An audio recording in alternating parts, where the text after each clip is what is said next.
హల్లెలూయా, హల్లెలూయా. ప్రార్థన చేసుకొని ఆరాధన ప్రారంభం చేస్తున్నాం. స్తోత్రము స్తోత్రము స్తోత్రములు. మౌనమిక్కిని పిలుపుతో ప్రేమించిన మా ప్రియ పరలోకపు తండ్రి, ఘనమైన యేసయ్య మీ యొక్క ఘనమైన నామానికి స్తుతులు స్తోత్రాలు, ఘనత మహిమ ప్రభావం. గొప్ప దేవ, ఉన్నతుడా, జీవము గల దేవ, జీవాధిపతమైన దేవ, నిత్యుడు తండ్రి, మీకే స్తుతులు తండ్రి. స్తోత్రములు స్తోత్రములు. స్తుతులకు పాత్రుడు, స్తోత్రార్హమైన తండ్రి, మీకే మహిమ కలుగునుగాక. స్తోత్రం స్తోత్రం స్తోత్రం. మహోన్నతుడా, గొప్పవాడ, మీకే స్తోత్రం. ఆది సంభూతుడా, ఆది అంతమై ఉన్నవాడా, అల్ఫా ఓమేగా, మీకే స్తోత్రములు స్తోత్రములు తండ్రి. స్తోత్రం స్తోత్రం ప్రభా. కలిగి ఉన్నదేది మీరు లేకుండా కలగలేని దేవా, మీకు మహిమ కలుగునుగాక. స్తోత్రములు స్తోత్రములు. గడిచిన వారమంతయు ఎక్కడెక్కడేళ్ళ మమ్మల్ని భద్రపరిచారు, క్షేమాన్ని అనుగ్రహించారు, మీకే స్తుతులు తండ్రి. కూడి వచ్చిన ప్రతి ఒక్క బిడ్డను బట్టి మీకే స్తుతులు చెల్లించమని, కావాల్సిన బిడ్డలను త్వరపడి నడిపించండి. వాతావరణం అంతా మీ స్వాధీనంలో తీసుకుని కృపా క్షేమకరంగా నడిపించండి. ఈ ఆరాధన అంతట్లో మీ నామానికి మహిమ తెచ్చుకొని మనకి యేసు నామములో వేడుచున్నాము తండ్రి. ఆమేన్.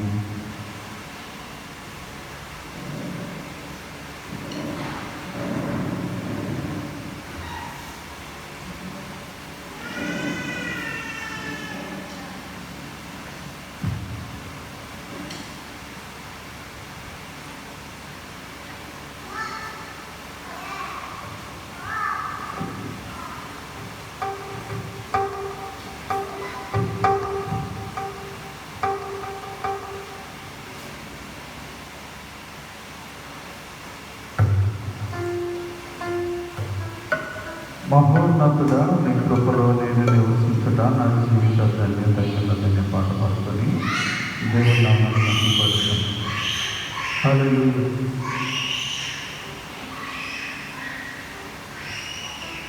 మహోన్నతుడా, నీ కృపలో నేను నివసించుట నా జీవిత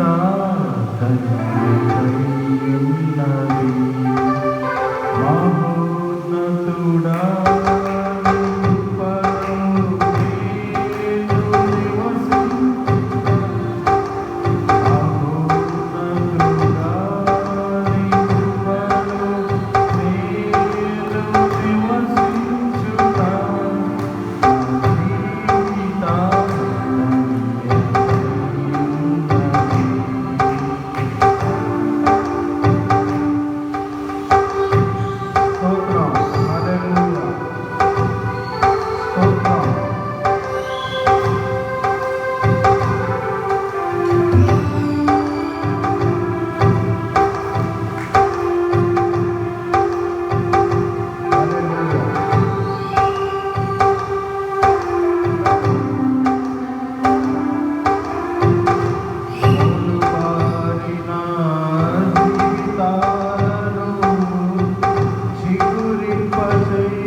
హల్లెలూయా.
ఏమివ్వగలనయ్యా నా యేసయ్యా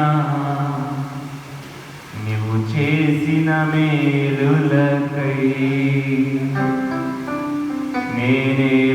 నేనేమివ్వగలనయ్యా నా యేసయ్యా నీవు చేసిన మేలులకై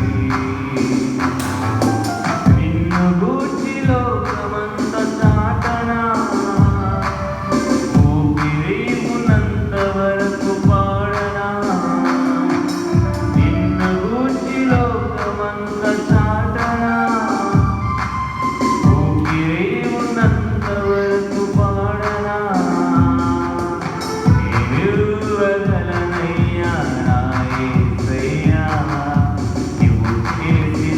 మేలులకై యేసయ్యా నా యేసయ్యా నీవు చేసిన మేలులకై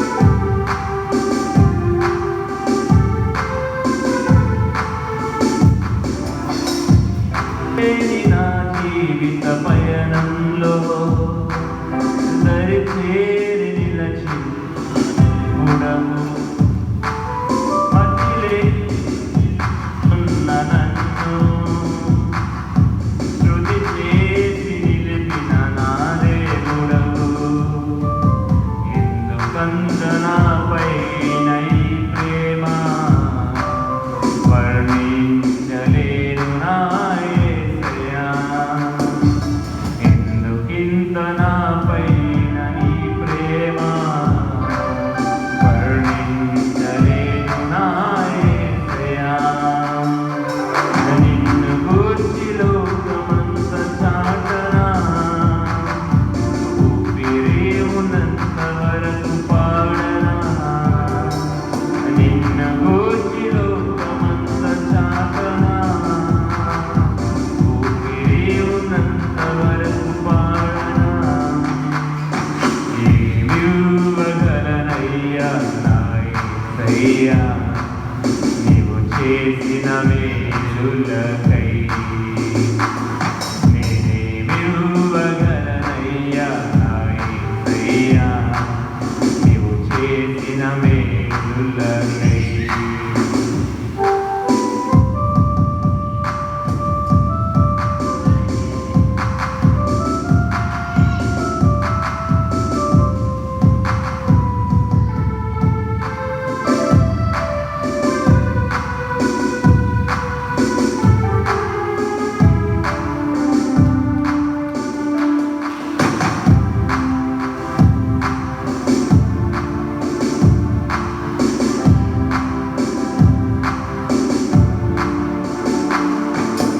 ఈ లోకంలో నాకు ఎన్ని ఉన్నను నీవు లేని జీవితము వ్యర్థమేనయ్యా నీ సాక్షిగా ఇలలో బ్రతికెదనయ్యా నీ చిత్తము నాలో నెరవేర్చుము దేవా ఏమీచి నీ రుణము తీర్చెదనయ్యా ఈ పాత్రగా నన్ను మనసినందుకు ఏమీచి నీ రుణము తీర్చెదనయ్యా ఈ పాత్రగా నన్ను మనసినందుకు నిన్ను గూర్చి లోకమంత చాటనా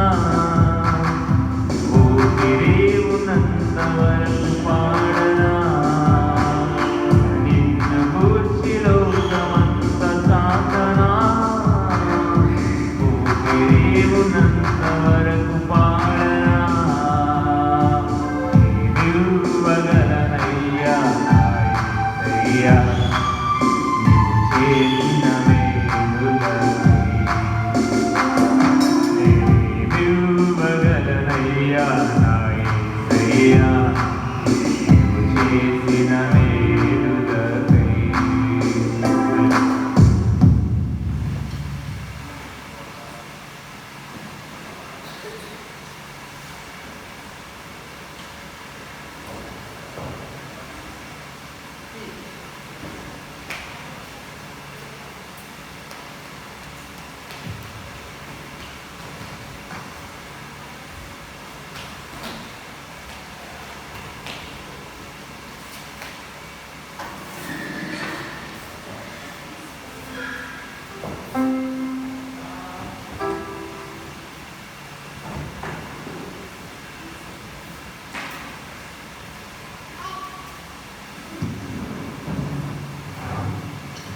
నేను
సమయమున ఉన్నట్లయితే మనము దేవుని ఆరాధన చేసుకుందాము.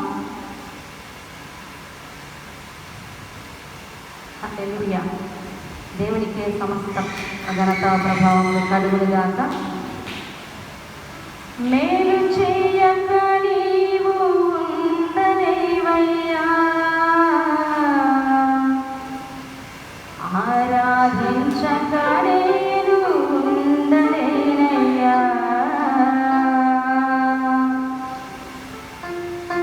మేలు చేయక నీవు ఉండలేవయ్యా, ఆరాధించక నేను ఉండలేనయ్యా.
సమస్త మహిమాఘనత ప్రభావం కలుగుగా.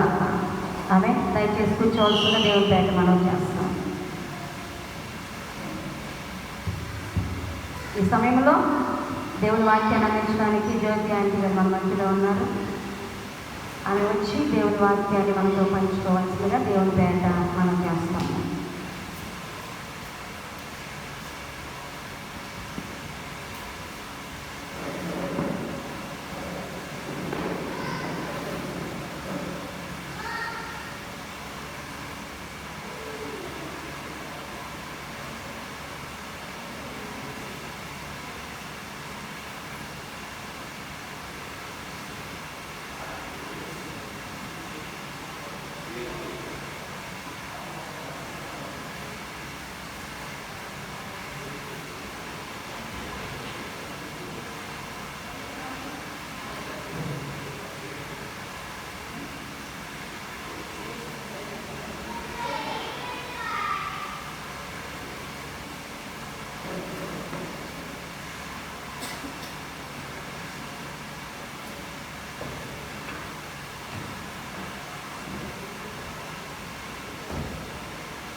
దేవుని నామానికి స్తోత్రం. మీ అందరికీ వందనాలు. సమయం ఇచ్చిన రాష్ట్రము గారికి నా హృదయపూర్వక ధన్యవాదాలు తెలియజేస్తున్నాను. మత్తయి సువార్త 24:3 చదువుతున్నాము. ఆయన ఒలీవల కొండ మీద కూర్చుంటూ ఉన్నప్పుడు శిష్యులు ఆయన యొద్దకు వచ్చి, ఇవి ఎప్పుడు జరుగును? నీ రాకడకు యుగ సమాప్తికి సూచన లేవి అని మాతో చెప్పమను. అదే సువార్త ఇట్లని చిన్న ప్రేర్ చేస్తుంది. పరిశుద్ధుడు అయిన తండ్రి, ప్రేమగణ్య ప్రభా, ఘనమైన దేవ, వందనాలు స్తోత్రాలు తండ్రి. కలవరినాథ, లోకరక్షకుడ, నిన్న నేడు లేఖరీలుగా నారాయణ మంచి దేవుడు మీరు మాకున్నారు. అందుబట్టి స్తోత్రాలు. ఈ సమయంలో ఈ సైన్యంలో నిలబెట్టి ఈ మాటలు చెప్పడానికి మీరు నాకు ఇచ్చిన యోగ్యత, అర్హత బట్టి మీకు స్తోత్రాలు తండ్రి. మీరు శరీరధారిగా లోకంలో సంచరించినప్పుడు అనేక ప్రాంతాలకు సంచరించి దేవుని వాక్యాన్ని సువార్తను ప్రకటించారు ప్రభు. సమాజ మందిరంలోనూ, దేవాలయంలోనూ, సముద్ర తీర ప్రాంతములలోనూ, మరి కొండ ప్రాంతములలోనూ తండ్రి మీరు వాక్యాన్ని ప్రభు దేవుని రాజ్యాన్ని గురించి మీరు చెప్పారు.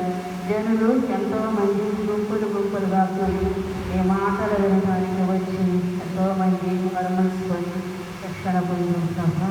నా తండ్రి మీకు స్తోత్రం. నిన్ను కలిగిన నేను నాకు కూడా ఈ చిన్న అవకాశం ఇచ్చేవాడిని. నీకు స్తోత్రాలు. నీ నోరు బాగుగా తెరవు, దాన్ని నేను నింపుతాను అని నాకు ఎప్పుడో మీరు నాకు మాట్లాడే ప్రభు. నీకు స్తోత్రాలు. ఈ వాక్యము నమ్మదగినది, యోగ్యమని మీరు మాట ఇచ్చి నెరవేర్చే దేవుడు. దేవా నీకు స్తోత్రాలు, వందనాలు. ఆ ప్రభు మరి మాట్లాడుతుండగా మీరే మాతో మాట్లాడి మీ అమూల్యమైన మీ పరిశుద్ధమైన మాటలు మాత్రం నా నోటి అనుకుంటామని ప్రార్థిస్తున్నాను తండ్రి. వెనగలిగిన చూడు, గ్రహించలను మనసును ఆయన వచ్చిన వారందరూ దయచేయ ప్రభా. మీకు స్తోత్రాలు తండ్రి. నన్ను తండ్రి పరిశుద్ధపరిచి నా తండ్రి ఆయన మాట్లాడుతున్నది నేను కాదు ప్రభా, మీరే మాట్లాడి నన్ను పరిశుద్ధపరచమని ప్రార్థిస్తూ ఈ కొద్ది ప్రార్థన సర్వశక్తిగాలను అమ్మడం ప్రార్థిస్తున్నాను. నేను ఆలోచించుకుంటూ ఉండగాను అది వాక్యము కనిపించింది. ఈ వాక్యము దేవుడు నాకు చూపించాడు. నేను దీన్ని చదువుకొని మరి దేవుడు అడిగాను, ప్రార్థన చేశాను. మత్తయి సువార్త 24:3 చదువుకుందాము. మరి ఆయన ఒలీవల కొండ మీద కూర్చుని ఉన్నప్పుడు శిష్యులు ఆయన వద్దకు వచ్చి, ఇవి ఎప్పుడు జరుగును? నీ రాకడకు ఈ యుగ సమాప్తికి సూచనలు ఏంటంటే మాతో చెప్పమని యేసయ్యని అడిగారు. ఆ దినాల్లో ఆయన రాకడ గురించి మరి శిష్యులు ఆయన్ని అడిగారు. బట్ డౌట్స్ క్లియర్ చేసుకుంటున్నారని అప్పుడు యేసుప్రభు వార్త ఇట్లా అన్నాడు. ఏమన్నాడు? ఎవడను మిమ్మల్ని మోసపరచకుండా చూసుకోండి. ఎవరును మిమ్మల్ని మీరు మోసపరచకుండా మీరు భద్రంగా ఉండమని సలహా ఇస్తున్నాడు. ఎవడను మిమ్మల్ని మోసపరచకుండా చూసుకోండి. అనేకులు నా పేట వచ్చి నేనే క్రీస్తునని పలువురును మోసపరుస్తాను. అనేక మంది మరి క్రీస్తు అని ధరించి పేరును ధరించి అబద్ధ పేరును ధరించి నేనే క్రీస్తును, నేనే నిజమైన దేవుడను, ఆ యొక్క మరియమ్మ తల్లిని పుట్టినటువంటి కుమారుడు నేనే మొట్టవాడు, నేనే కనపడేవాడు, ఆశ్చర్యకారులు అద్భుతకారులు చేసిన దేవుడను నేనే అని కొంతమందిని మోసపరుస్తాడట. అది మనం దేవుడు ముందుగా మనకు చెప్తున్నాడు కనుక మనం నమ్మాలి. మరి జాగ్రత్తగా ఉండాలని హెచ్చరికలు దేవుడు శిష్యులు చెప్పాడు. శిష్యులకే కాదు మనకు కూడా. మరియు మీరు యుద్ధముల గురించి యుద్ధ సమాజాల గురించి వినబోదు. కలవరపడకుండా చూసుకోండి. ఇప్పుడు జరుగుతున్నది యుద్ధాలే. ఇప్పుడు మనకి ఒక దేశానికి గెట్టడం లేదు. ఇప్పుడు మన పాకిస్తాన్కి ఇండియాకి యుద్ధం. అలాగే జనముల మీదకి జనములను, రాజ్యముల మీదకి రాజ్యములను లేచును. అక్కడక్కడ కరువులు, భూకంపములు కలుగులు. ఇవన్నీ వేదనలకు ప్రారంభము అని చెప్తున్నారు. జనముల మీద జనములు, రాజ్యముల మీద రాజ్యములు నిలుస్తాయంట. భూకంపాలు కలుగుతాయంట. భూకంపాలు కలిగితే మనకు తెలుసును. మరి జనముల మీద జనములు చేస్తున్నారు మనకు తెలుసును. మరి పాస్టర్స్ మీద దాడి, చర్చిల మీద దాడి, మరి విశ్వాసుల మీద దాడి, అనేక విధాలుగా మంచి మరి పాస్టర్స్ని మారుస్తున్నారు. ఈ మధ్య పగడాలను కూడా రీతిగా చేస్తున్నారు మనకు తెలుసు. అయితే మీరు నా నామం అక్కడ జనుల చేత ద్వేషించబడతారు. అనేకులు అభ్యంతరపడి మరి ఒకరినొకరు అప్పగించుకుంటారంట, ఒకరినొకరు ద్వేషించుకుంటారు. అనేకులైన అబద్ధ ప్రవక్తలు వచ్చి మోసపరిచారు. మరి మీరందరూ జాగ్రత్తగా ఉండండి. ఎందుకంటే అక్రమం అనేది విస్తరించడం చేత అనేకుల ప్రేమ చల్లారిపోతుంది. ఈ రీతిగా మరి జగడాలు, ఒకరినొకరు కలుసుకోవటం, ఒకరిని మరి అప్పగించుకునేటప్పుడు ఏం జరుగుతుంది? అక్రమము విస్తరిస్తుంది అనమాట. ఆ అక్రమం ఉండబట్టే ఇవన్నీ, ఈ గొడవలు ఇవన్నీ జరుగుతుంది. కానీ అంతమ వరకు సహించిన వాడే రక్షించబడు. మరి ఇవన్నీ వస్తాయి కాబట్టి మెలుగుగా ఉండాలి. మనం మెలుగుగా ఉండి మనము మన రక్షణను కాపాడుకోవాలి. మరియు ఈ రాజ్య సువార్త సకల జనులకు సాక్షార్థమై మరి అన్ని ప్రాంతాలకు లోకమంతటను ప్రకటించబడను. అటు తర్వాతనే అంతము. అంటే ఈ యొక్క సువార్త ప్రతి జనానికి తెలియాలి, ప్రతి ఇంటికి వార్త వెళ్ళాలని దేవుని చిత్తమైనది. అందరికీ తెలిసి ఉండాలని దేవుని చిత్తం కనుక అటు తర్వాతనే అందరికీ ఈ వాక్యం తెలిసిన తర్వాతనే దేవుని అంతం వస్తుందని అర్థం ఇక్కడ. అయితే రేడియోల ద్వారా, కరపత్రాల ద్వారా, టీవీల ద్వారా, యూట్యూబ్ల ద్వారా, ఉద్యోగ సభల ద్వారా ఈ వాక్యం తెలియజేయబడుతుంది. ఈ వాక్యము, ఈ దేవుని సువార్త ప్రపంచమంతా వెళ్ళిపోయిందనే చెప్పుకోవాలి. సరే, తర్వాత అంతం వస్తుంది. ఆ తర్వాతే అందరికీ వాక్యం తెలిసిన తర్వాతే అంతం వస్తుంది అంటున్నాడు. ఆ అంతం వచ్చే ముందు కలవరపడకుండా చూసుకోవాలి. యోదయలో ఉండేవాడు కొండలకు పారిపోవాలను, మిద్ది మీద ఉండేవాడు తన ఇంటిలో నుండి ఏదైనా తీసుకొని పోవటకు దిగకూడదు. పొలంలో ఉండేవాడు తన బట్టలను తీసుకొని పోవటకు ఇంటికి రాకూడదు. అంటే ఎక్కడ వాళ్ళు అక్కడే ఉండాలి. ఆఖరి దినాలు కనుక ఇక సమయం లేదు కనుక ఎక్కడ వాళ్ళు అక్కడే ఉండాలని దేవుడు తెలియజేస్తున్నాడు. అలాగే ఈ యొక్క శ్రమంలో ఆయనకి ఇష్టమైన బిడ్డల్ని భద్రపరుస్తున్నాడు. కుదుకుదల పట్టణము నాశనం కాబోయే ముందు మరి లోతు భార్య పిల్లలు ఏం చేశాడు? వెళ్ళిపోమన్నాడు. అక్కడి నుండి వెనక్కి తిరిగి చూడకుండా వెళ్ళిపోమన్నాడు. అయితే లోతు భార్య వెనక్కి తిరిగి చూడవచ్చు, ఆమె ఉత్సవం కావచ్చు. కానీ హెచ్చరికలు దేవుడు మాట్లాడుతున్నాడు వాక్యం ద్వారా. మనను కూడా పరిశుద్ధపరుస్తున్నాడు, పవిత్రపరుస్తున్నాడు. అలాగే జాగ్రత్త చెప్తున్నాడు. కనుక మనం ఏం చేయాలి? జాగ్రత్తగా ఉండాలి. ఇక్కడ ఒక మాట చెప్తున్నాడు, అయ్యో ఆ దినములలో గర్భిణీ స్త్రీలకు పాలించే వారికి శ్రమ అంటున్నాడు. గర్భిణీ స్త్రీలకు పాలించే వారికి శ్రమ అంటున్నాడు. అయ్యో అంటే అయ్యో అనే పదం ఎందుకు వాడతామంటే అంతా చేజారిపోయిన తర్వాత అయ్యో అనే పదం మనం వాడటం జరుగుతుంది. అంటే ఎంత భయంకరమైన శ్రమ వస్తుందో ఆ యొక్క గర్భిణీ స్త్రీలకు పాలించడానికి అనేది మనం గమనించాలి. అటు తర్వాత శ్రమలు ప్రారంభమవుతాయి. తర్వాత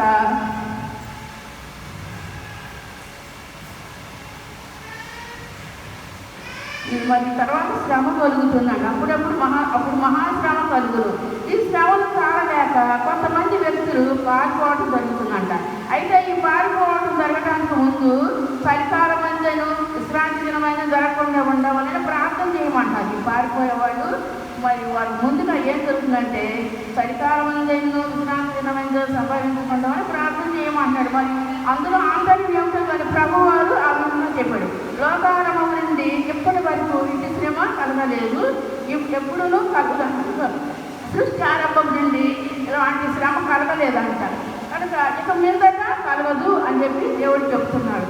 దేవుడు రాకడకు యుగ సమాప్తికి కారణాలు ఏంటి అన్నప్పుడు శిష్యులకు మరి యేసు ప్రభు చెప్తున్నాడు. ఆయన శరీరధారిగానే ఉన్నాడు. అప్పుడు ఆయన స్వచ్ఛంగా మాట్లాడి చెప్తున్నాడు అన్నమాట. సృష్టి ఆరంభం నుండి ఇటువంటి శ్రమ కలగలేదంట. ఏ శ్రమలు మరి గర్భిణీ స్త్రీలకు కానీ పాలించే వారికి కానీ ఇలాంటి శ్రమలు కలగలేదు. మరి ఇక మీదట కూడా కలగబోదు అన్న. ఆ తర్వాత అంతం వస్తుంది కనుక దాంతో ఇక పనిచేయదు. కానీ ప్రారంభించినప్పుడు మాత్రం సృష్టి ప్రారంభించినప్పుడు మాత్రం నుంచి ఇంతవరకు అటువంటిది జరగలేదని అది కూడా దేవుడు తెలియజేస్తున్నాడు. ఆ కాలంలో ఎవడైనాను ఇదిగో క్రీస్తు ఇక్కడ ఉన్నాడు, ఇదిగో అక్కడ ఉన్నాడు అని చెప్తే నమ్మొద్దు అంటున్నాడు. మరి ఆ కాలం ముందు దేవుని రాకడ జరుగుతుంది కాబట్టి మీరు జాగ్రత్త కలిగి ఉండాలి. అబద్ధ క్రీస్తులను అబద్ధ ప్రవర్తన వచ్చి సాధ్యమైతే ఏర్పరచబడిన సహితం మోసపుచ్చడానికి గొప్ప సూచక్రియలు చేస్తారు. మహాభూకంపాలు కనపడుతుంది. అంత మహత్కార్యాలు కూడా జరుగుతాయి. బీ కేర్ఫుల్, బీ అలర్ట్ అని చెప్తున్నాడు. సో ముందుగా నేను మీతో చెబుతున్నాను, బీ అలర్ట్. ఎవడైనా నువ్వు ఇదిగో మరి అరణ్యంలో ఉన్నాడని మీతో చెప్పినాడు అలా వెళ్ళొద్దు, ఇదిగో లోపల గదిలో ఉన్నాడని చెప్పినాడులా నమ్మొద్దు అని అంటున్నాడు. మరి మెరుపు తూర్పున పుట్టి పడమటి వరకు ఏలాగా కనిపిస్తున్నా అలాగే మనిషి కుమారుడు కూడా ఉండను అని చెప్తున్నాడు. అరణ్యంలో ఉండటానికి, గదుల్లో ఉండటానికి, మరి అక్కడ ఉండటానికి, ఇక్కడ ఉండటానికి యేసు ప్రభు మామూలు మనుషులు కాదు. ఆయన దేవుని కుమారుడు. ఆయన ఎక్కడున్నాడు? పరలోకమందు దేవుని కుడిపార్శ్వమందు ఆసీనుడై ఉన్నాడు. మరి ఇక్కడ మనతో ఎవరున్నారంటే ఆయన ఏమన్నాడు? మనం ఇక్కడి నుంచి వెళ్ళేటప్పుడు నేను వెళ్ళి మీకు సమాధానకర్తను, ఆదాయకర్తను నేను పంపుతున్నాను అన్నాడు. అలాగే మనం వాక్యాన్ని నమ్మి విశ్వసించాలి. మరి మనతో ఎవరైనా పరిశుద్ధాత్మ దేవుడు ఉన్నాడని నమ్మాలి. ఈ శ్రమలు ముగిసిన వెంటనే ఏం జరుగుతుందంటే ప్రభు వారు వాళ్ళకి శిష్యులకు సూచనలు తెలియజేస్తున్నాడు. ఏమని అంటే చీకటి సూర్యుని కమ్మును, చంద్రుడు కాంతినివ్వడు, ఆకాశం నుండి నక్షత్రము రాలిపోవను, ఆకాశం అందరి శక్తులు కదిలించబడి. ఒక డైరెక్షన్స్ అనమాట. ఇంటికి ఉదాహరణలు లేవు, ఏం లేవు. ఇంకా చీకటి కమ్ముతుందంట. మరి చీకటి సూర్యుని కమ్ముతుంది, చంద్రుడు కాంతినివ్వడు, ఆకాశం నుండి నక్షత్రాలు రాలిపోతే కొన్ని శక్తులు కదిలించబడి అని తెలియజేస్తున్నాడు. మరి అప్పుడు మనిషి కుమారుడు ప్రభావంతోనూ మహిమతోనూ ఆకాశ మేఘాల రోజున మీరు చూస్తున్నారు అంటాడు. భూమి మీద సకల గోత్రముల వారు రొమ్మ కొట్టు అంటే దేవుని ఎడగనటువంటి వారు ప్రతి ఒక్క గోత్రము నుండి ఆయన చూసి రొమ్మ కొట్టుకుంటారు చూద్దాం. ప్రభు ముందుగానే ఇవన్నీ మనకి తెలియజేస్తున్నాడు అనమాట. గొప్ప బోరతో తన దోతలను పంపుతాడు. ఎక్కడికి? భూలోకానికి పంపుతాడు. వారు ఆకాశం యొక్క ఈ చివరి నుండి ఆ చివరి వరకు నలుదిక్కుల నుండి ఆయన మరి ఏర్పరచుకున్న వారిని పోగు చేస్తాడు అనమాట. ఎవరిని ఏర్పరచుకున్న వారంటే యేసు రక్తంలో కడగబడినవారు, ఆయన రక్తంలో తన వస్త్రాన్ని శుద్ధీకరించుకున్నవారు. మరి దేవుడే పరిశుద్ధుడు, ఆయన నా సొంత రక్షకుడు అని ఎవరైతే దేవుడిని అంగీకరిస్తారో వాడు వీరంతా దేవుడిని ఎరిగినటువంటి వాడు అనమాట. కనుక దేవుడు ఎన్నుకున్న వాళ్ళు అంటే ఆయన కోసం అహర్నిశలు వాక్యాన్ని చెప్పిన వారు, ఆయన కొరకు హతసాక్షులైనటువంటి వారు, ఆయన కోసమే బ్రతికిన వారు, ఆయన నమ్ముకున్న వారు, మరి పరిశుద్ధులు, పవిత్రులు, నిష్కలంకులు, నిందారహితులైనటువంటి వారిని సమీకరించి ఆయన ఏర్పరచుకున్నాడు. ఆయన దూతల పంపి వీరందరినీ సమకూర్చుకుంటున్నాడు.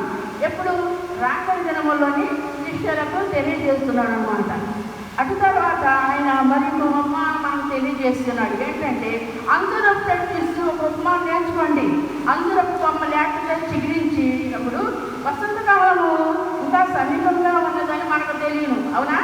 ఆ ప్రకారమే మీరు ఈ సంగతులన్నీ జరిగినప్పుడు ఆయన సమీపంగానే మరి ద్వారము దగ్గరే ఉన్నాడని తెలుసుకోవాలి అని ప్రభు వారు మాకు మరి హింసిస్తున్నారు అనమాట. ఇవన్నీ జరుగు వరకు ఈ తరం గతించదు అని మీతో నిశ్చయంగా చెబుతున్నాను. ఆకాశంలో భూమి గతించు కానీ ఈ నా మాటలు గతింపవు. అయితే ఆ దినమును గూర్చు, ఆ గడియను గూర్చు తండ్రి మాత్రమే ఎరుగుతుంది కానీ మనుషుడైనను పరలోకమందు దూతలైనను కుమారుడైనను ఎరుగుతాడు. అంటే జీసస్ కూడా తెలియదని ఇక్కడ మనం గమనించాలన్నమాట. మరి మనుషులైన మనకు అయినను మనకు తర్వాత నెక్స్ట్ పరలోకం దూతలు కానీ తెలీదు. వాడికంటే ఒక తండ్రికి మాత్రమే తెలుసు అని ఎవరు చెప్తున్నాడు? యేసు ప్రభు చెబుతున్నాడు. ఈ మనిషి కుమారుడు రాకడ ఎలాగూ ఉందంటే, నోవాహు దినాల్లో మరి నోవాహు దినాలు ఎలాగుండో మనకు అందరికి తెలుసు. అయితే ఆయన దినాలు ఎలాగుండయో అలాగే మనిషి కుమారుడు రాకడ కూడా ఉంది. నోవాహు దినంలో మరి అన్నీ జరుగుతూనే ఉన్నాయి. అది జలప్రలయం వచ్చే వరకు ప్రతి ఒక్కటి జరుగుతూనే ఉంది. అలాగే మరి మనిషి కుమారుడు రాకడ కూడా ఉంటుందని ప్రభువారు తెలియజేస్తున్నారు. మరి ఆ కాలం అంటే ఏ కాలము? ఆయన రాకడ కాలంలో, అంటే ఆయన రాబోయే ముందు ఏం జరుగుతుందంటే, ఆ కాలం అన్నట్టు ఇద్దరు పొలంలో ఉంటారంట. ఒకడు తీసుకొని పోబడతాడు, ఒకడు విడిచిపెట్టబడతాడు. ఇద్దరు స్త్రీలు తిరగలు విసురుతుంది. ఒకటే తీసుకొని పోబడుతుంది, ఒకటే విడవబడుతుంది. అంటే రక్షణ పొందిన వాళ్ళు మాత్రం వెళ్ళిపోతారని అర్థం అనమాట. అలాగే కావున ఏ దినమున మీ ప్రభు వచ్చిన మీకు తెలియదు కనుక మెలకువగా ఉండు. ఇక్కడ ఏంటంటే, ప్రతి ఒక్క ఉపమానంలోనూ ప్రతి ఒక్క ఎగ్జాంపుల్లోనూ ఆయన మరలా చెబుతున్నాడు. ఏ దినమున మనిషి కుమారుడు ఎప్పుడు దేవుడు ఎనీ టైం మనం సిద్ధంగా ఉండాలని తెలియజేస్తుంది ఈ వాక్యం అనమాట. ఏ దినంలో దేవుడు వస్తాడు, ఏ గడియలో వస్తాడు, ఏ దినమున వస్తాడు మనకు తెలియదు కనుక సిద్ధంగా ఉండమని చెబుతున్నాడు అనమాట.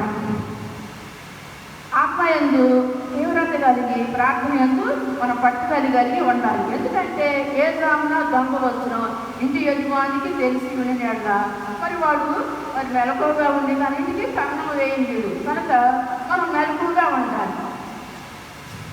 మరి కనుక మీరును అనుకున్న గడిలో మనిషి కుమారుడు వచ్చిన సిద్ధంగా ఉండండి. కనుక దొంగ ఎప్పుడు వస్తాడు అని చెప్పిరాడు. అలాగే మనిషి కుమారుని దినము కూడా రాకడు కూడా ఆ రీతిలో ఉంటుంది. దొంగలో పోల్చాడు యేసు ప్రభు. అయితే ఒక దుష్టుడైన ఒక దాసుడు ఉన్నాడు. మరి తన యందు తన యొక్క యజమానుడు ఆలస్యం చేస్తున్నాడని తన మనసులో అనుకున్నాడంట.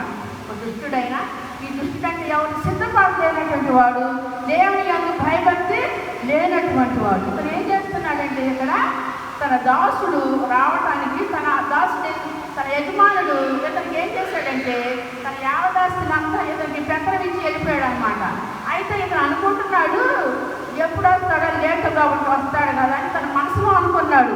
దుష్టుడైన దాసుడు తన యజమానుడు ఆలస్యం చేస్తున్నాడు తన మనసులో అనుకొని తన తోడి దాసులను కొట్టడం. అంటే ఆ ఇంట్లో పనివాళ్ళు చాలామంది ఉంటారు కదా, వాళ్ళంతా వీడు కొట్టడం, మరి తాగుబోతులతోనూ తిరుగుబోతులతోనూ తిండిబోతులతోనూ ఏం చేస్తున్నాడంట, బాగా ఎంజాయ్ చేస్తున్నాడు. అయితే ఆ దాసుడు కనిపెట్టిన దినమున వాడు అనుకోని గడియలు మరి యజమానుడు ఇంటికి వస్తాడు. వచ్చి ఏం చేస్తాడు? పనిష్మెంట్ ఇస్తాడు. మరి నన్ను నరికించి వేషధారణంతో వాడిని పాలు పంచిపెట్టాను. అక్కడ ఏడుపును పండు కొరుటయు ఉండును, అగ్ని ఆరదు, పురుగు చావదు. ఇతనేంటి? సిద్ధపడలేదు. యజమానుడు అంటే భయం లేదు, భక్తి లేదు, వినయం లేదు, విద్య మరి ఏమీ లేవు అన్నమాట. అందువల్ల ఏం జరిగింది? నిర్లక్ష్యం చేయటం జరిగినాడు. అలాగే నిర్లక్ష్యం ఎంత దానికి దారిస్తుందంటే అగ్నిగుండానికి మరి ఆహుతి అవడానికి మరి కారణమైంది. కనుక ఎట్లా ఉండాలి? ఒక యజమానుడి కింద దాసులు ఉన్నప్పుడు ఎంతో వినయ క్రమశిక్షణతోనూ భయభక్తులతోనూ భక్తితోనూ మరి జాగ్రత్తగా ఉండాలి. జాగ్రత్త ఈ దిష్టుడైనటువంటి వాడికి లేదు, చింతపాటు లేదు. కనుకనే మరి అక్కడ ఏడుపును పండ్లు కొరుడై ఉన్న నరకానికి మరి వారసుడయ్యాడు అనమాట. ఆ నరకాలను తప్పించుకోవాలంటే మనం ఏం చేయాలి? లోకంలో దేవుని మాట వినాలి, దేవుని వాక్యం చదవాలి. మరి మరి మనం ఏం చేయాలి? నిత్యం ప్రార్థన చేయాలి. భక్తి కలిగి వినయ క్రమశిక్షణ కలిగి ఉండాలి. ప్రార్థనలో పట్టుత్వం కలిగి ఉండాలన్నమాట. ఎప్పుడు దేవుడు వస్తాడని సిద్ధపాటు కలిగి ఉండాలి. కనుక ఈ దుష్టుడైనటువంటి వాడు ఏం చేశాడంటే నిర్లక్ష్యంగా ఉన్నాడు.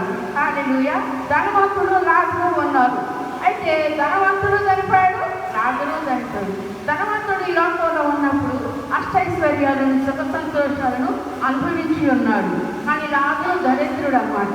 తన యొక్క రొట్టె మొక్కల కోసం తన ఇల్లు ఆహారం కొరకు ఆయన గేట్ దగ్గర కూర్చొని ఉన్నాడు. అయితే ఇద్దరు చనిపోతారు. లాజరు అయితే అబ్రహాములో ఆనుకొని ఉంటాడు, ధనవంతుడైతే పాతాళంలోని బాధపడుతూ ఉంటాడు అనమాట. ఒకసారి ధనవంతుడు ఏం చేశాడు?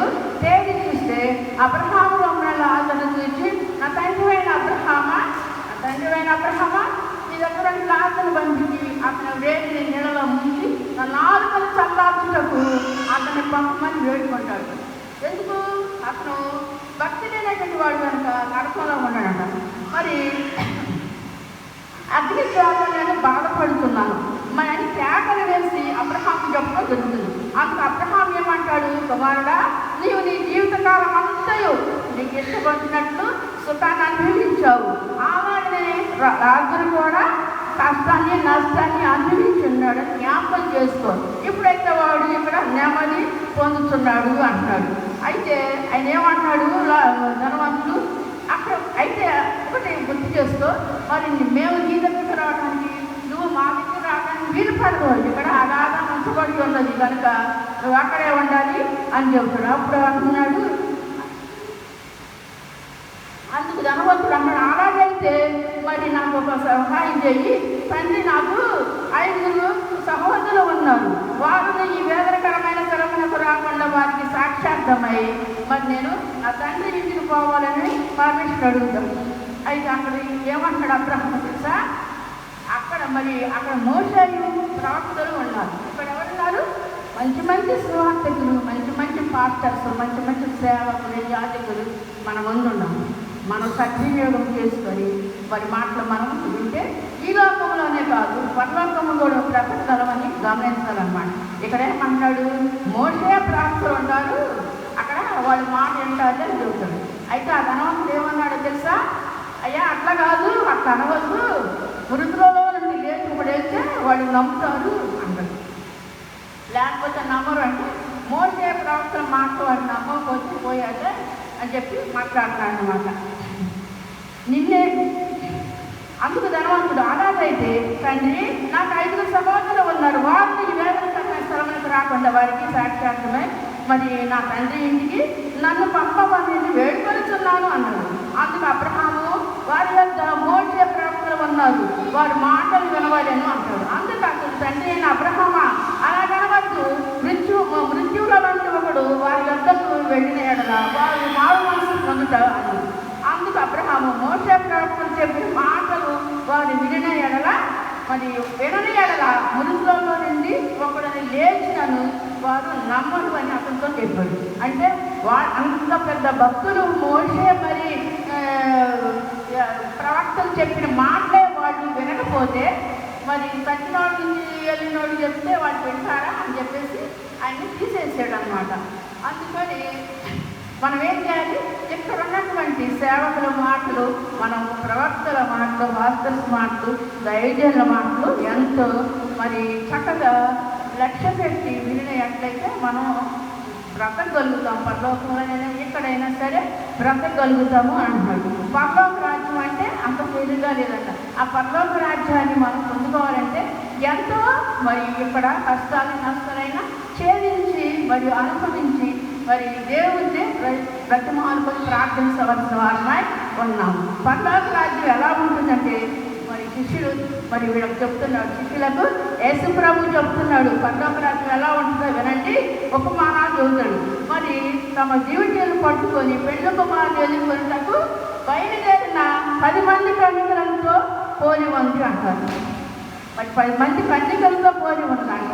ఏమంటున్నాడు? తమ జీవితాలను పట్టుకొని పెళ్లి కుమారులు ఎదుర్కోవడానికి బయలుదేరిన 10 మంది కన్యకలను పోలి ఉంది. ఇందులో 5 బుద్ధి కలిగి ఉన్నవారు, 5 బుద్ధి లేనివారు. బుద్ధి కలిగిన వారు ఏం చేశారు? తమ దివిటీలు పట్టుకొని మళ్ళీ సింధులలో నూనె కూడా నింపుకొని బయలుదేరారు, వచ్చారు. మరి బుద్ధి లేని వారు ఏం చేశారు? సింధులు పట్టుకున్నారు కానీ ఎక్కడ ఆయన తీసుకోలేదన్నమాట. తీసుకోకపోవడం వల్ల సరే అలా ఉన్నది. ఇంతలోకి పెళ్లి కుమారు రావడానికి ఆలస్యం అయ్యేసరికి నిద్రపోయారు. తర్వాత ఏం జరిగింది? అర్ధరాత్రి వేళ ఇదిగో పెళ్లి కుమారుడు అని అతన్ని ఎదుర్కొన్నారంటే కేక వినబడిందంట. అప్పుడు ఆ కన్యకలందరూ లేచి తమ డ్యూటీలను చక్కపరుచుకున్నారు. బుద్ధి లేని కన్యకలు మా డ్యూటీలు ఆడిపోతున్నారు కనుక నూనె మాకు కొంచెమని ఆ బుద్ధి గల వారిని అడిగారు. అందుకు ఆ బుద్ధి కలిసిన వారు కన్యకలు ఏమన్నారంటే, మాకును మీకును ఇది చాలదు, మరి అమ్మవారు అగ్గిపోమని వాళ్ళు సలహా ఇచ్చారు. వారు కొనబోతుండగా పెళ్లి కుమారుడు రానే వస్తాడు. ఈ చిత్తపడినటువంటి 5 కన్యకలు మరి ఆ తండ్రి విందులోకి ప్రవేశిస్తారు. అంతటా తలుపు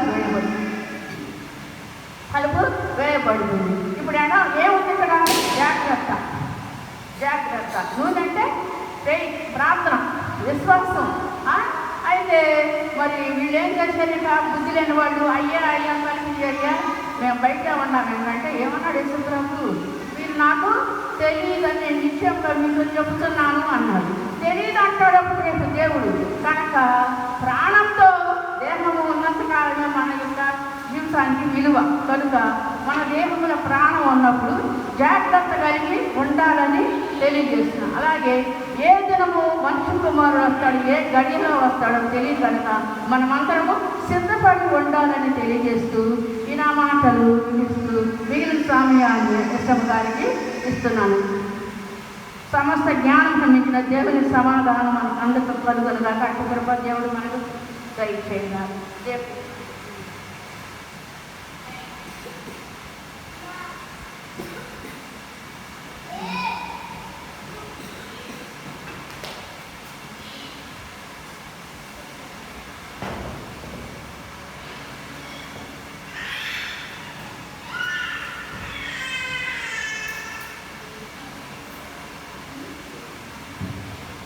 పరిచయం కలుగులు కాక చక్కని వాక్యాన్ని అందించిన జ్యోతి గారికి ప్రభు పేరిట మన ఇంటి వదనం తెలియపరుచుకుంటున్నాం.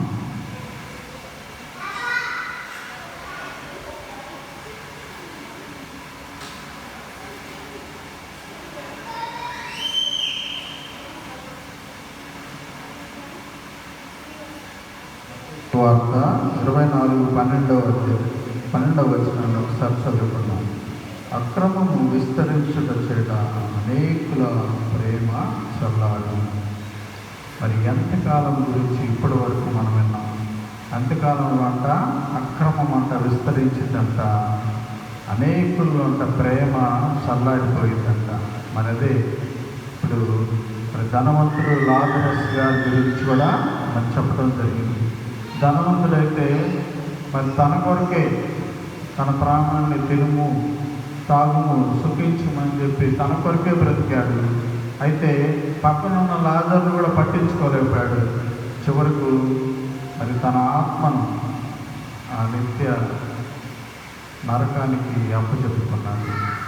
అయితే ఎంతకాలంలో కూడా మరి అనేకుల్లో ప్రేమ చల్లారిపోయిందని వాక్యం సెలవిస్తూ ఉన్నది. ఏసై చెప్పారు.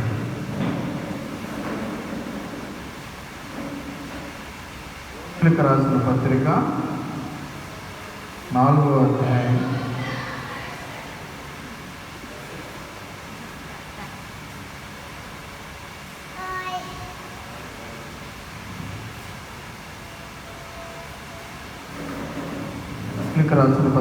5వ అధ్యాయం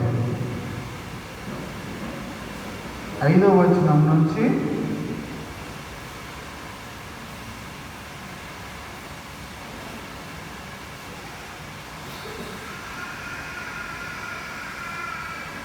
రోమిలికి రాసిన పత్రిక 5వ అధ్యాయం 5వ వచనాన్ని ఒకసారి చదువుకుందామండి. ఎందుకనగా ఈ నిరీక్షణ మనలను సిగ్గుపరచదు, మనకు అనుగ్రహింపబడిన పరిశుద్ధాత్మ ద్వారా దేవుని ప్రేమ మన హృదయములో కుమ్మరించబడి ఉన్నది. మరి చూడండి, దేవుని బిడ్డలు ఆయన రాకడ కొరకు నిరీక్షిస్తూ ఉంటారు. మరి ఈ యుగ సమాప్తిలో మరి అంత్యకాలంలోనేమో అందరిలో ప్రేమ చల్లారిపోతుంది. అయితే ఇక్కడ ఏం చెప్తున్నాడు? పరిశుద్ధాత్మ దేవుడు ఏం చేస్తున్నాడు? దేవుని ప్రేమను మన హృదయాల్లో కుమ్మరిస్తున్నాడంట.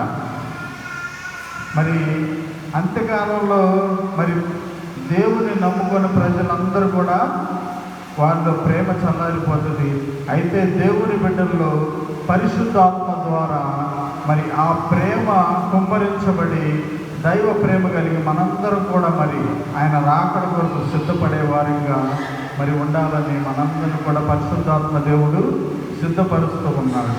మరి ఇది పరిశుద్ధాత్మ దేవుని కాలం, పరిశుద్ధాత్మని యుగం. ఈ యుగం ఏంటి? కృపాయుగం అంటారు, పరిశుద్ధాత్మని యుగం. ఆయన సువార్త అందరికీ ప్రకటించబడిన తర్వాత అడ్డు తప్పుకుంటాడంట. పాప పురుషుడు బయలుపరచబడటానికి ఇప్పటి వరకు అయితే అడ్డుకుంటున్నాడు ఆయన. ఇంకా ఆయన్ని మరి ఈ లోకంలోకి రాకుండా ఆయనే అడ్డుకుంటున్నాడంట. అది దేవుని చేతిలో ఉన్నది. అది ఎంతవరకు అంటే మరి సువార్త అనేది ప్రతి ఒక్కరికి మరి చివరి వ్యక్తి వరకు అందబడాలని, అందించబడాలని అది దేవుని సంకల్పమై ఉన్నది. ఎప్పుడైతే సువార్త మరి చివరి వ్యక్తి వరకు మరి అది ప్రకటించబడిందో, మరి ఈ రోజులైతే సెల్ ఫోన్స్ వచ్చేసినాయి. చూస్తే మరి మొబైల్స్లో చూడడం వల్ల ఇదంతా మెసేజెస్ ప్రతి ఒక్కరి గృహాల్లో కూడా వెళ్ళిపోతుంది. చాలా వరకు చేసే ఏదైతే చెప్పాడో రాకడ సూచనలు చాలా త్వరగా జరిగిపోతున్నాయి. ఇస్రాయేల్లో కూడా మనం చూస్తే మరి అలాంటి పరిస్థితులే కనబడుతున్నాయి. మరి వాళ్ళు థర్డ్ టెంపుల్ కట్టడానికి కూడా సిద్ధపడుతూ ఉన్నారు. ఆయన రాకడ చాలా సమీపంగా ఉన్నది. వారు ఏ క్షణాన్నైనా మరి కట్టేయచ్చు. థర్డ్ టెంపుల్ కట్టారంటే మరి పాప పురుషుడు బయలుపరచబడతాడు. వాడు మరి అక్కడికి వెళ్ళి అక్కడ తన ప్లేస్లో మరి మెస్సయ్యగా ఆయన ప్రకటించుకొని ఆయన మరి అబద్ధ క్రీస్తు ఆయనకి ఇవ్వబడిన సమయంలో ఆయన రాబోతూ ఉన్నాడు. కాబట్టి మనందరం కూడా మెలకుగా ఉండి మరి దేవుని ప్రేమను కలిగి లోకంలో జీవించాలి. పరిశుద్ధాత్మను మనం వేడుకోవాలి. అయ్యా, నీ ప్రేమను మనకు అనుగ్రహించి, యేసయ్య ప్రేమ, పరిశుద్ధాత్మ దేవుడు మనందరికీ ప్రేమ. ఎందుకంటే మరి అక్రమం విస్తరించి అనేకుల్లో ప్రేమ చల్లారిపోయిందంట. మరి ఈ రోజుల్లో పిల్లలు, తల్లిదండ్రులు, అలాగే భార్యలు, భర్తలు, కుటుంబాలుగా ఎన్నో సమస్యలతో అసలు ఒక సిస్టమ్ అంతా కొలాప్స్ అయ్యి ఎంతో భయానకమైన పరిస్థితుల్లో జీవిస్తూ ఉన్నారు. ఆ దేవుని ప్రేమ లేకనే, ఆ దేవుని ప్రేమ కలిగించేది పరిశుద్ధాత్మ దేవుడే.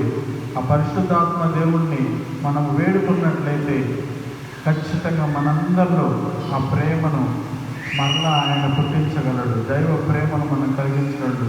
ఆ కోల్పోయిన ఆ సంబంధాన్ని మరలా తిరిగి కట్టి మనందరినీ కూడా ఆయన రాకడలో ఇష్టపడే గుంపులో మనందరినీ కూడా సిద్ధపరిచి ఆయన ముందు మనం నిలబెట్టడానికి పరిశుద్ధాత్మ దేవుడు మనందరికీ సహాయం చేస్తాడు. ఈ మాటలు దేవుడు మన హృదయంలో గురించి ఫలింపచేయగాక.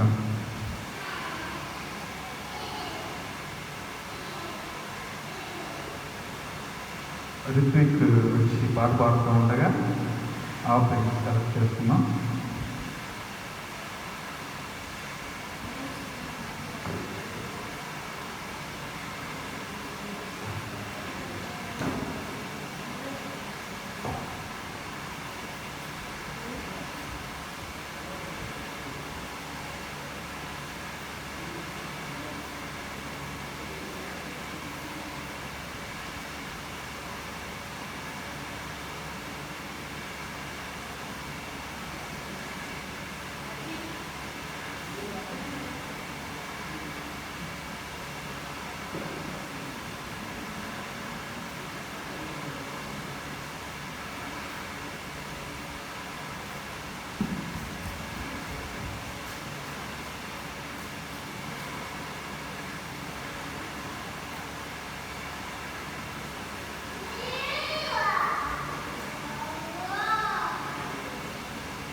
హల్లెలూయా స్తుతి మహిమ ఎల్లప్పుడూ దేవునికి చెదవు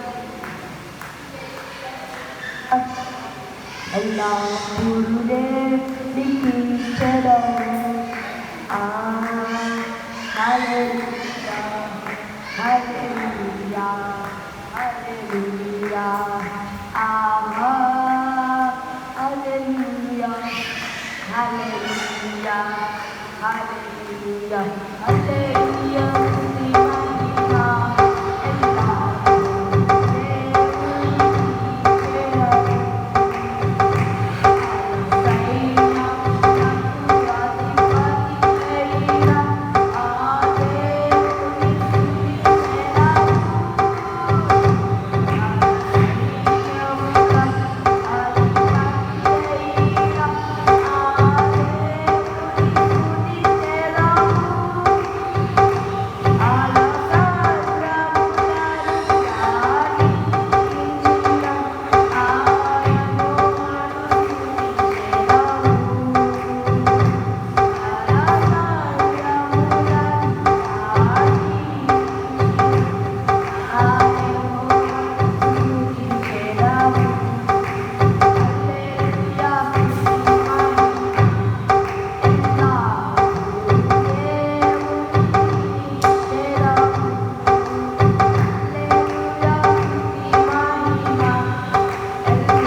హల్లెలూయా.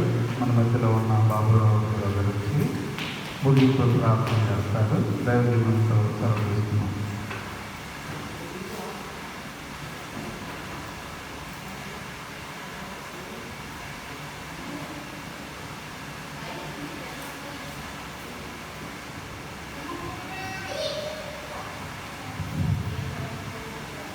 మహాపరిశుద్ధ ప్రేమ గల తండ్రి యేసయ్యా, నీకే వందనాలు, స్తుతులు, స్తోత్రాలు ప్రభువా. ఒక దినమని మందిరంలో గడుపునము 1000 దినాల కంటే శ్రేష్టమైన ప్రభు వాక్యం ద్వారా మాతో మాట్లాడి తెలియజేసిన మహోన్నత దేవుడు తండ్రి.